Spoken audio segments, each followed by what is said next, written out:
सोलापुरातील शिवसेना शिंदेगड जिल्हा प्रमुखांच्या कार्यालयामध्ये गाडी घुसवत काँग्रेस पदाधिकाऱ्यांनी धुडगूस घातलेला आहे। जिल्हा प्रमुख मनीष काळजे यांच्या कार्यालयाच्या गेटवर गाडी घुसवतानाची घटना सीसीटीव्ही कॅमेऱ्यात चित्रित झाली आहे। काँग्रेसच्या अल्पसंख्याक सेलचा शहर सरचिटणीस सोहेल शेख आणि त्याच्या सहकाऱ्यांनी हा धुडगूस घातल्याचा शिवसेना जिल्हा प्रमुखाचा आरोप आहे।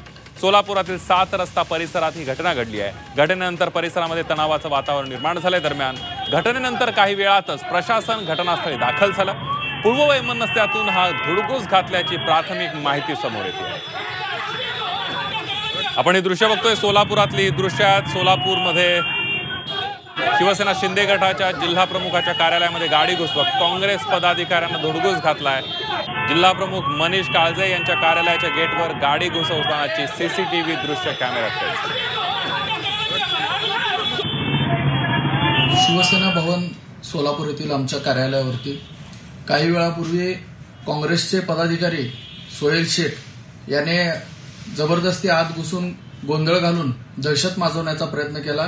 वास्तविक पाहता त्या खासदार प्रणिती शिंदे यांचे ते समर्थक आहेत आणि या अगोदर देखील खोटा गुन्हा दाखल करण्याचा त्यांनी प्रयत्न केला होता। त्यानंतर त्यांनी पोलिसांनी या ठिकाणी येऊन त्याचा गोंधळ थांबवण्याचा प्रयत्न केला असता त्यांनी पोलिसांवर देखील चुकीच्या पद्धतीनं हल्ला करण्याचा प्रयत्न केला।